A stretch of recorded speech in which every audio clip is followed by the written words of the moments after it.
자, 오늘은 아반떼 N라인 차주님하고 같이 이제 시승기를 한번 촬영을 해보려고 양조 쪽으로 와 있습니다. 자, 차주님이시고요.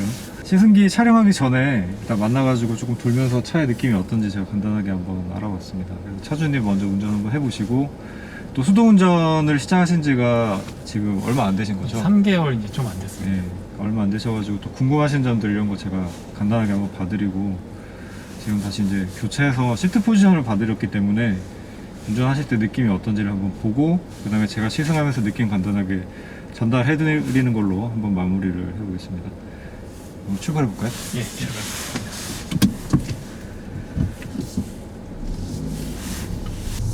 시야라든지 뭐 이런 거는 좀 위화감 안 느껴지세요? 시야는 이제 전방은 별로 위화감이 없는데 이 사이드 미러 있잖아요. 네네. 이게 약간 위를 보고 있어서, 그러니까 제가 내려오다 보니까 약간 위를 보게 되잖아요. 네. 그게 약간 어색한데 불편할 정도는 아닌 것 같아요. 이게 제일 문제가 되는 거는 이제 이렇게 턱 있는 곳에 바짝 붙여서 주차를 하거나 이제 그럴 맞아요. 때가 조금 문제가 돼요. 주차선이 안 보일 것 같은. 예. 오늘도 여지없이 제가 이제 시승하면서는 시트를 다 낮췄는데, 제가 항상 타는 모든 차마다 시트를 다 낮추고 있다 보니까 어떤 분들은 시트를 계속 낮추는 걸 가지고 뭐땅 타고 들어갈 거냐라고 말씀을 하시는 그런 분들도 계시는 것 같은데, 제가 약간 그런 쪽 성향인 것 같습니다. 근데 저도 적당한 시트 포지션을 못 찾고 있었는데, 이번에 체격이 저랑 거의 비슷하셔가지고 네. 키도 비슷하고 하셔서 한번 네임메이커님이 쓰시는 포지션 그대로 한번 써보고 있는데, 되게 느낌이 다르고, 일단 지금은 느낌이 다르고 발 자세가 좀 편해진 것 같은. 페달 조작이 좀 편해지시죠? 예.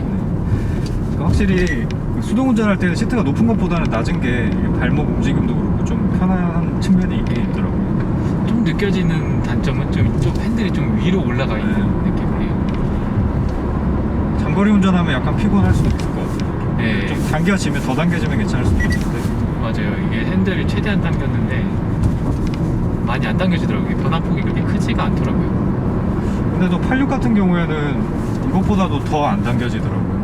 근데 스티어링 휠 이 텔레스코픽이 조금 86은 아쉬웠고, 그 범위폭은 현대차가 되게 의외로 좀 많이 가변성이 높은 것 같더라고요. 그리고 차의 움직임도 시트를 좀 낮춤으로 인해가지고 더 몸으로 전달되는 피드백이 조금 더 명확하게 오는 측면이 저는 있는 것 같았어요. 네, 저 같은 경우에는 지금 낮추니까 범퍼는 이제 안 보이는 정도인 것 같고요. 범퍼는 안 보이고 이제 핸들이 살짝 위로 올라가 있는 정도. 방금 딱 말씀하신 조금 더 좀 직관적으로 와닿는다? 그런 느낌은 좀 더 드네요. 낮으니까. 레이마이커님도 많이 말씀해 주셨지만 요게 많이 걸리죠. 레스트가 네. 평소에는 이러고 운전을 하잖아요, 네. 보통. 근데 이게 지금 제 어깨에도 보이시겠지만 굉장히 많이 올라가게 된. 그러니까 만약에 시트를 높인다고 했을 때는 또 걸어놓고 기어 변속을 뭐 하는 그런 운전도 괜찮을 수도 있는데, 또 그렇게 보기에는 이 시프트 네. 레버 포지션이 또 너무 맞아요. 앞쪽으로 이게 나와 있는 거고. 걸어놓고 하기에는 어차피 이 거리가 너무 길어가지고 평소에도 이렇게 변속을 하고 그냥 이렇게 보통 이렇게 놓는 건데. 그러니까 이런 부분 감성이 좀 아쉬워요. 그러니까 수동 운전을 정말 좋아하는 맞아요. 어떤 그런, 지금 시대에는 약간 뒤떨어진 얘기긴 할 수 네. 있겠지만, 그런 감성을 좀 이해하시는 분들이 설계를 했으면 네, 맞아요. 딱 그게 아주. 위치나 이런 것도 좀 조절을 하고 했을 텐데. 그러니까 거의 우리나라에서는 수동 세대가 거의 10년, 20년 전에 끝났잖아요. 그렇죠. 그러다 보니까 그때 이후로 이제 발전이 없고 오토에 맞춰서 이제 차는 변하는데 그냥 변속기만 수동이 막 그런 게 저도 많이 느껴지는 것 같아요. 그러니까 변속 레버 위치를 최적화시켜놓고 나머지를 설계하는 게 아니라, 나머지 위치를 맞아요. 다 잡고 나서 변속기 레버를 그냥 넣은 그런. 왜냐면 오토에서 거의 건드릴 일이 없으니까 살짝 불편해도 사실. 그런 면에서 확실히 그 86 얘기하신 것처럼 그런 게 장점이 큰 것 같고요. 그게 돼서 사실 엑셀하고 브레이크도 좀 아쉽고요. 뭔가 수동을 위해서 조금 더, 물론 안전을 위해서 그렇게 한 거긴 하지만 간격도 너무 넓고 높이차도 많이 나고.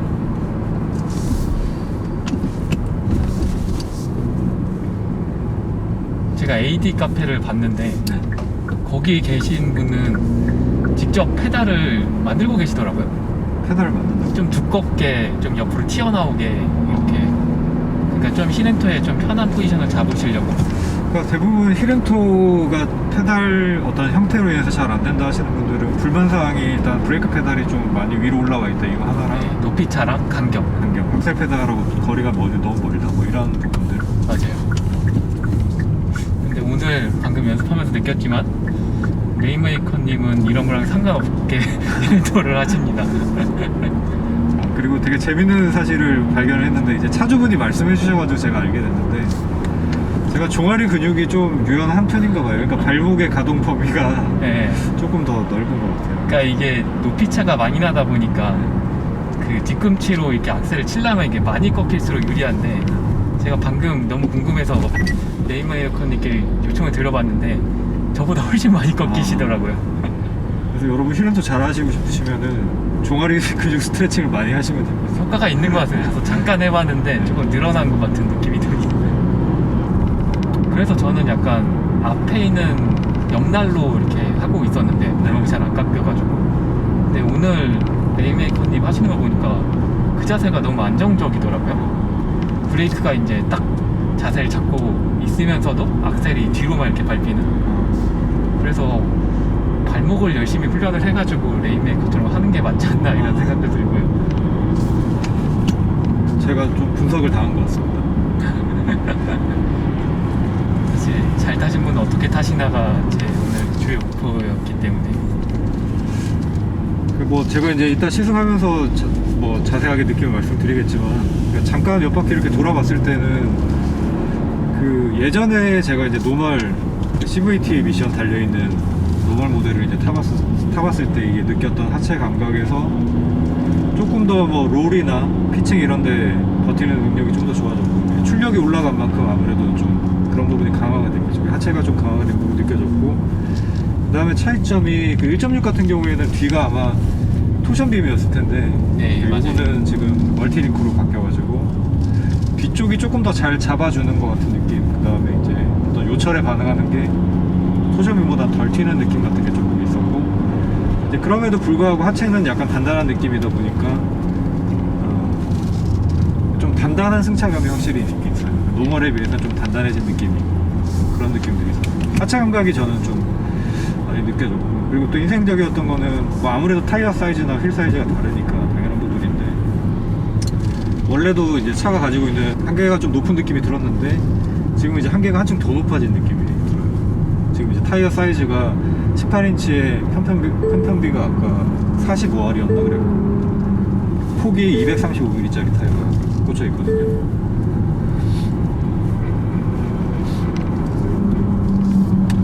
아까 레인메이커님이 한번 운전을 해주셨는데 차의 그 한계가 굉장히 높다는 느낌을 많이 받았어요. 네. 지금 이제 날씨가 어제 비도 내리고 지금 안개도 많이 껴있고 해서 노면 접지 상태가 뭐 그렇게 썩 좋은 상태는 아님에도 불구하고 차가 이제 워낙에 한계가 조금, 그 한계치 자체가 좀 높은 편, 그러니까 잠재력이 높은 편인 것 같아요.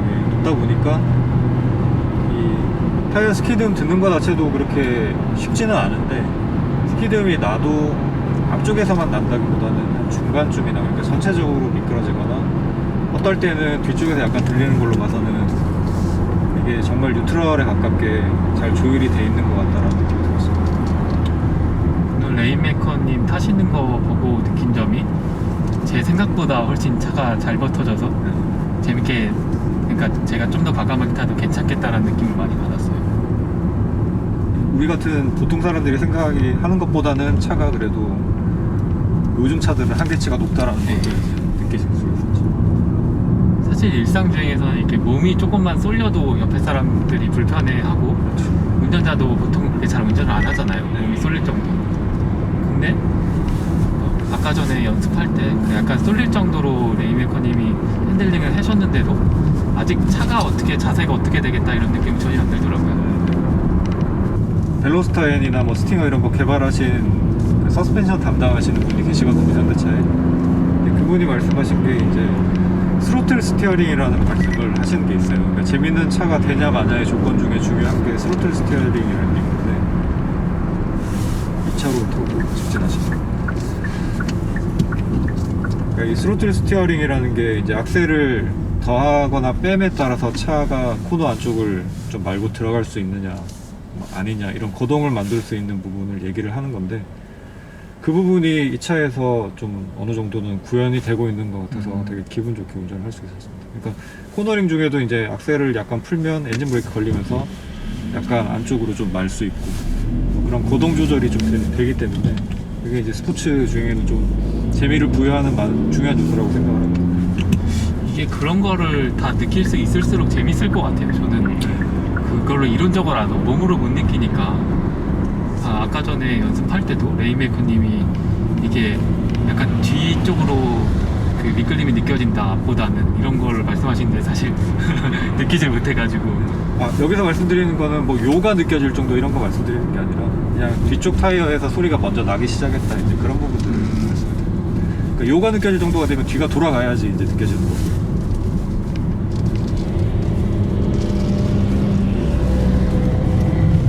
어떻게 보면은 이제 뒤에서 소리가 남에도 불구하고 안 돌아간다라는 거는 그래도 이제 안전 마진을 많이 남겨놨다고 볼 수 있는 거죠.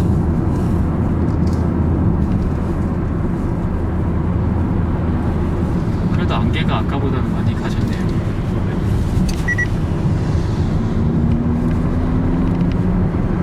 아까 처음 주행하시던 것보다는 그래도 페이스가 좀 높아지셨어요 지금. 네. 그래도 길이 이제 좀 익어가지고요. 왔다 갔다 와서. 약간 이제 차주님이랑 이렇게 와인딩에 대해서 얘기를 조금 하면서 일상주행에서 이제 와인딩을 어느 정도 수준까지 하는 게 좋을까 뭐 이런 얘기를 했는데, 그러니까 와인딩에 대해서 생각하는 건 다 개인의 자유죠. 뭐 그런 거에 대해서 제가 뭐라 하고 싶은 생각은 전혀 없는데, 저는 다만 한 가지 좀 걱정되는 부분이라고 하면 항상 안전이죠. 그러니까 일반 도로에는 수많은 차들이 다니기 때문에 내 안전도 안전이지만 다른 차들의 안전도 좀 보장이 돼야 된다고 생각하고, 그러기 위해서는 이제 처음 오는 도로는 미리 한 두세 바퀴 정도를 달려보면서 이제 뭐 노면 상태나 뭐 교통 체계나 이런 것들을 먼저 파악해 보는 게 중요하다. 또 와인딩에서 어떻게 보면 그 부분이 제일 중요하다. 이제 이런 말씀들을 나눌 수 있습니다. 그 부분이 제일 중요한 것 같아요. 이번에도 느낀 게 확실히 레이메이커님이 뭐 왔다 갔다 하시면서 계속 지면이나 곡선이나 이런 거 계속 파악하시더라고요.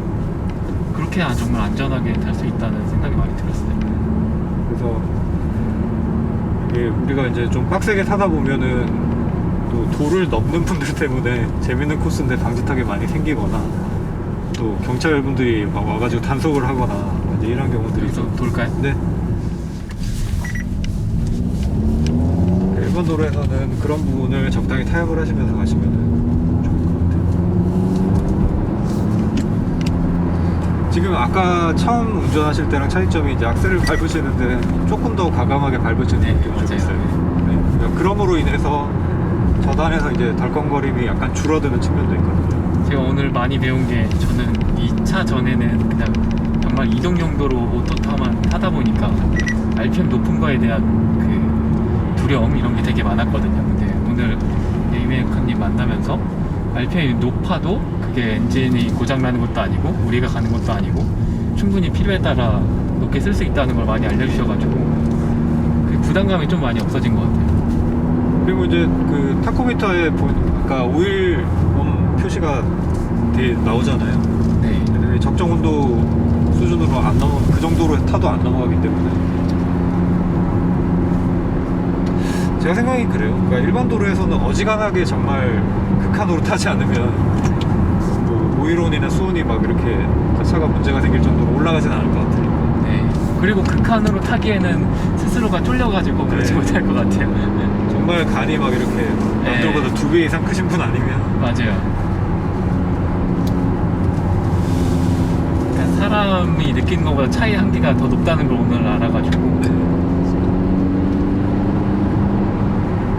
제가 오늘 가르침을 받을 때 되게 엑셀이 굼뜬 것 같다 이런 얘기를 레이메이커님께 몇 번 드렸는데, 근데 직접 운전을 하시니까 전혀 그런 감각이 없더라고요. 그래서 알고 보니까 제가 너무 겁이 많아서 RPM을 낮게 쓰는 경향이 있다는 걸 오늘 들었습니다. 그러니까 제가 이제 아까 느껴본 걸로는 한 2000 RPM 정도 기점으로 해가지고 이제 부스트가 차는 것 같던데 그 밑에서는 약간 한 그러니까 1700 정도에서는 약간 굼 뜨는 느낌이 좀 있긴 한데 그러니까 2200 정도 넘어가면서부터는 전혀 그런 느낌 없어요. 제 차더운데 한번 시는 돌아서 보겠습니다. 차주님은 히렌토 연습 중이시고요.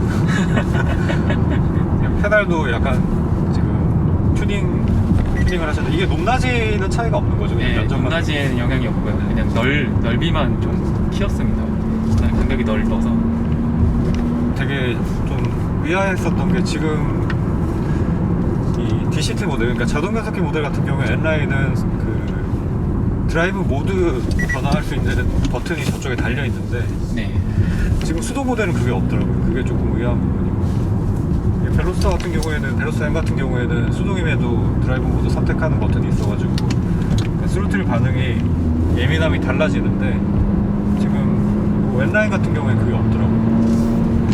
그게 조금 의아한 부분이고 너무 아쉬운 부분 같아요. 이게 스로틀 반응이 사람마다 이게 원하는 게 다를 수 있는데 그 정도 만들어줄 수 있지 않았나 이런 생각이 드네요. 그거는 얼마든지 할 수 있는 부분인데 왠지 이상하게 빠져있다는 느낌이 좀 들어요.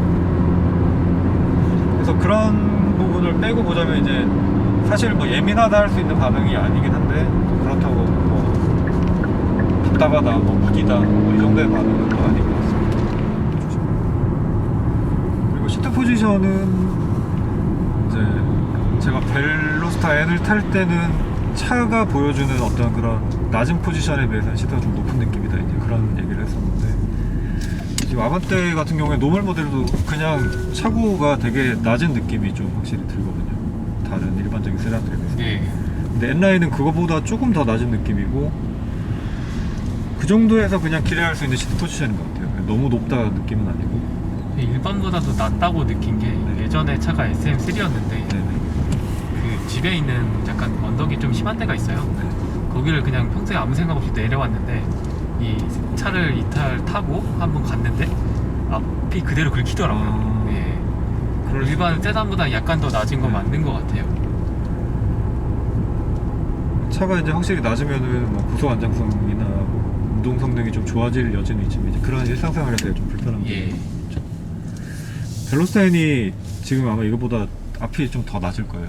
그래서 그 주차장이나 이런 데 턱 있잖아요. 방지턱. 그런데 주차할 때 전면 주차하면은 걸리는 경우도 있다고 생각해요. 그나마 그래도 그 밑에 있는 고무가 긁히는 거라서 네. 엄청난 타격은 아니지만 깜짝 놀랐어요. 이렇게 네. 평소처럼 내려왔는데 이렇게 갑자기 드르륵 하는 드드륵. 소리가 들려가지고 아이서트 N라인을 타봤고 지금 그 이후에 비슷한 시기인가? 아니 조금 이후에 나왔네요. CN7이 이제 그 이후에 나왔는데 네. N라인을 타봤는데 그러니까 노멀 모델 같은 경우에 사실 렌터카니까 뭐 옵션 다 빠져있는 부분이 있고 그래서 뭐 그런 부분도 물론 있겠지만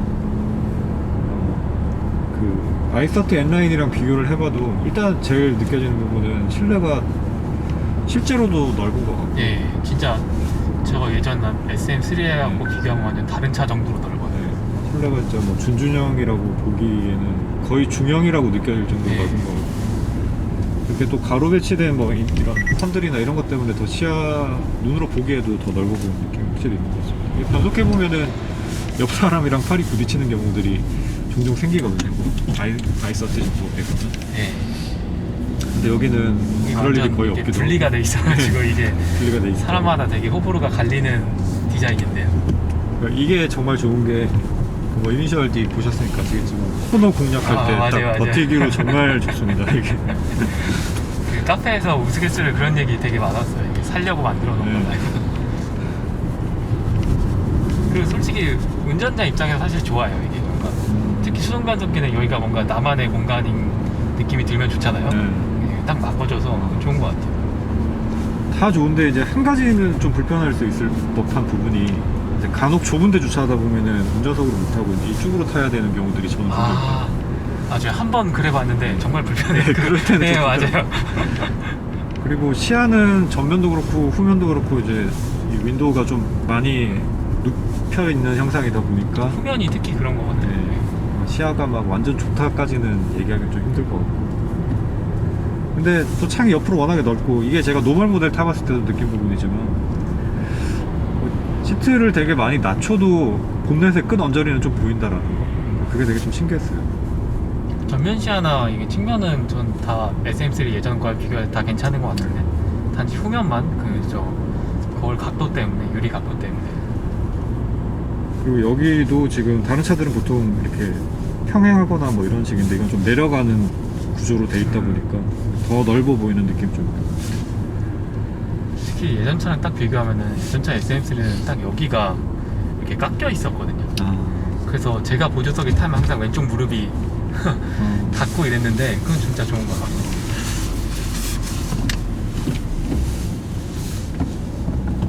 여기는 정말 휴대폰 딱 넣기 좋은 공간이에요.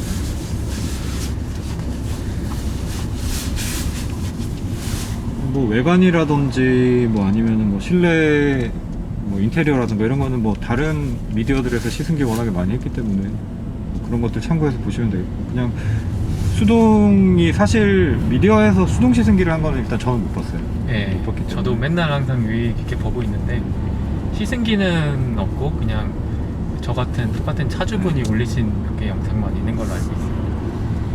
그래서 오늘 이제 시승기는 그냥 순전히 운전 감각에 대한 또 변속 느낌이나 뭐 이런 거에 대한 부분만 얘기를 하도록 하겠습니다.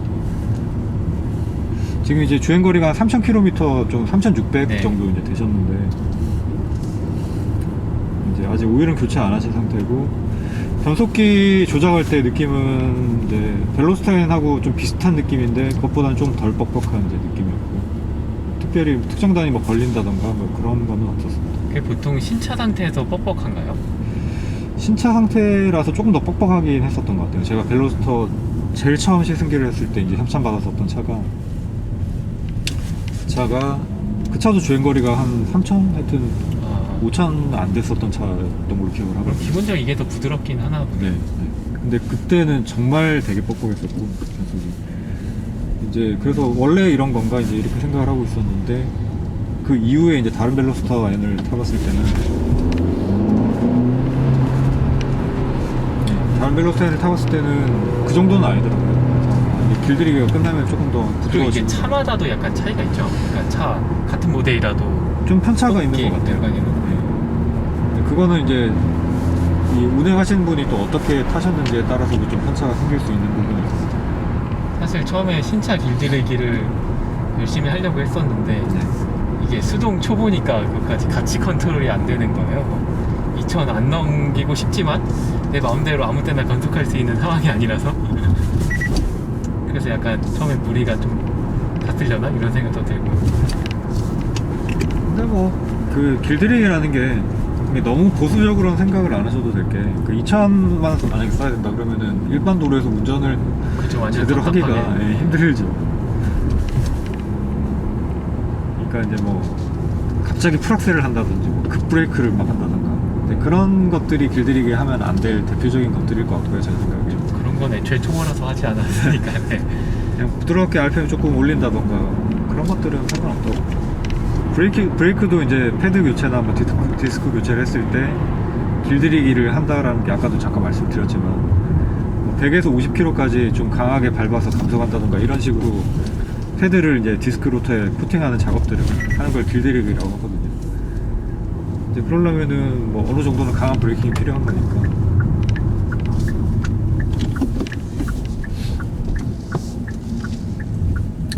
자, 이제 한 바퀴를 돌아봤고, 제가 이제 운전을 바꿔서 해보면서 뭐 느낌이나 이런 것들을 또 한번 전해드려 보도록 하겠습니다.